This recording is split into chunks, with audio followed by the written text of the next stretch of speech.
গতকাল একটা ভিডিওতে বলেছিলাম জামায়াতে ইসলামী নির্বাচনে মারাত্মক কারচুপি করে জিতে যেতে পারে। এই ধরনের একটা ব্যাপার অনেকে বিশ্বাস করেন, এটা কেউ কেউ মনে করেন এবং কেউ কেউ জামায়াতকে বেশ ওভার এস্টিমেট করেন। ওরা ভেতরে ভেতরে কি করছে আমরা তো বুঝতে পারছি না, ওরা অনেক কিছু হয়তো করছে। মানে জামাত যেহেতু গুপ্ত, তাই গুপ্ত অনেকেই কোথায় কোথায় আছে থেকে কী করে ফেলবেন সেই টেনশন অনেকে করেন। এমনকি কেউ কেউ মনে করেন ইলেকশন ইঞ্জিনিয়ারিং করে জামাত ইসলাম ক্ষমতায় চলে যেতেও পারে।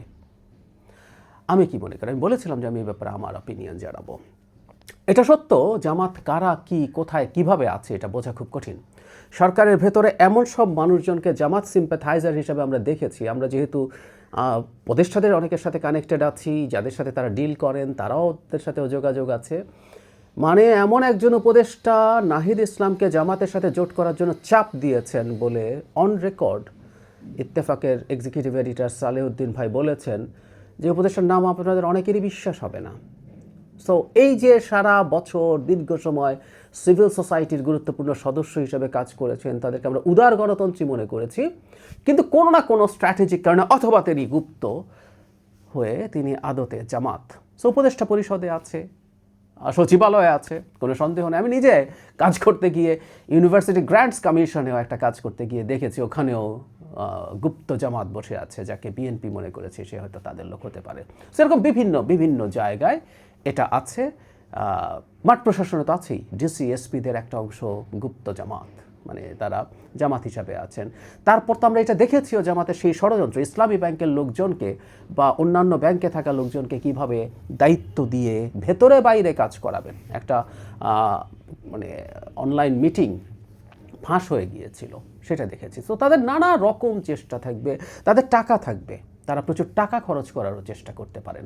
2018 সালের নির্বাচনের আগে এই পর্যায়ের বিশেষ করে ডিসি এসপি লেভেলে রিটার্নিং অফিসার ডিসিরা থাকেন, ইভেন ওরা অ্যাসিস্ট্যান্ট রিটার্নিং অফিসার থাকেন, এই পর্যায়ে রীতিমতো বিরাট টাকার ট্রানজ্যাকশন হয়েছে।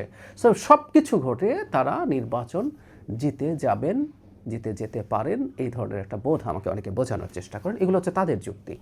হঠাৎ করে দেখা যাবে এগুলো ঘটে গেছে, অথবা ভোট কাউন্টিংয়ের পর কোনো না কোনো ফর্মে কারচুপি হয়ে যাবে, 2008 সালে যা হয়েছিল সেরকম, ইত্যাদি ইত্যাদি আলাপ কেউ সামনে আনছেন। আমাদের একটা কথা একটু মনে রাখা দরকার, একটা কারচুপি তখন কার্যকর হতে পারে যখন দুটো দলের শক্তির কাছাকাছি অবস্থান থাকে। আমি জানি এর ব্যাপারে অনেকেই যুক্তি দেবেন।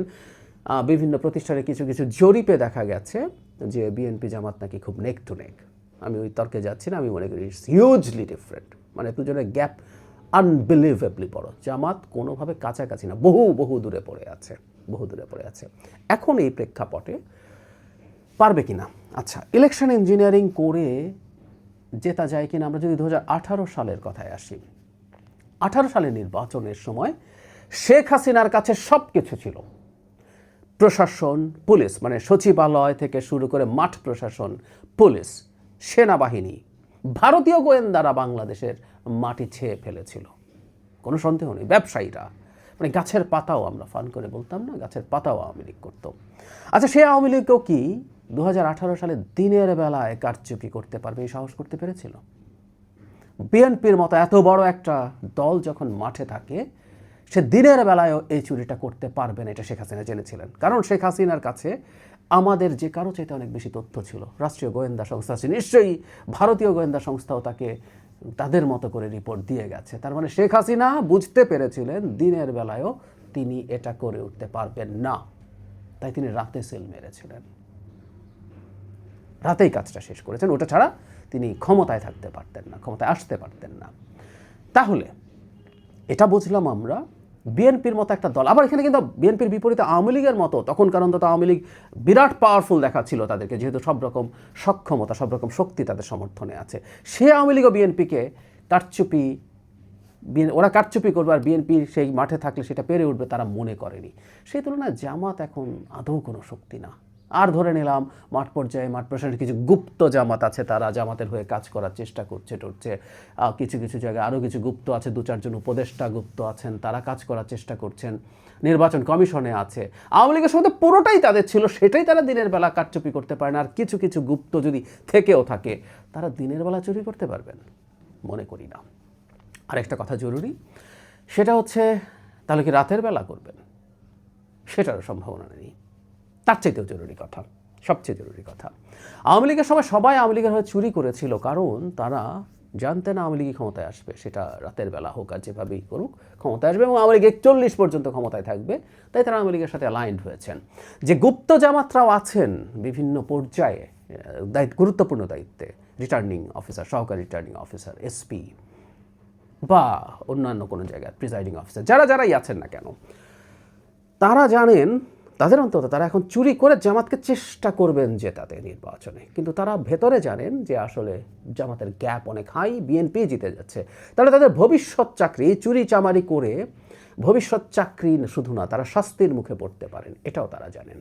সে কারণেই শতভাগ ডেডিকেটেডলি চুরি করতে যাবেন সেটাও আমার বিশ্বাস হয় না, বরং তারা ভাববেন যতটুকু পারা যায় করার চেষ্টা করব, পরিস্থিতি বুঝবো, না হলে করবো না। তো শতভাগ ডেডিকেটেড হয়েও তারা কাজ করতে পারবেন না, কারণ তার চাকরি বাঁচাতে হবে এবং শাস্তি থেকে দূরে থাকতে হবে। এবং অনিবার্যভাবেই ভবিষ্যতে যে সরকার আছে, নির্বাচনে যেসব অপরাধ হতে যাচ্ছে, এর সাথে যেসব কর্মকর্তারা জড়িত থাকবেন, তাদের বিরুদ্ধে মারাত্মক শাস্তিমূলক ব্যবস্থা নিতে হবে, সেই পদক্ষেপ যাতে থাকে। তো সব কিছু মিলে আমার মনে হয় অনেকে যে ভয় করছে জামাত কি না কি করছে ভেতরে বসে বসে, এই ভয় পাওয়ার কোনো কারণ নেই। তারা কি না কি করতে পারে, কিন্তু নির্বাচন হবে এবং সেই নির্বাচন ম্যানিপুলেট করে জেতা কোনোভাবেই সম্ভব তাদের হবে না। কোনো 2-4টা সিটে ভীষণভাবে করতে পেরে 2-4টা সিট পেতে পারে সর্বোচ্চ, সেটা বাড়লেও বা কততে যাবে আসলে। আর আপনারা আপনাদের মতো করেই ভাবুন, সবাই নিশ্চিন্ত থাকুন। দিনের বেলা যদি নির্বাচন হয়, চুরি করেও জামাত ক্ষমতার কাছাকাছিও যেতে পারবে না।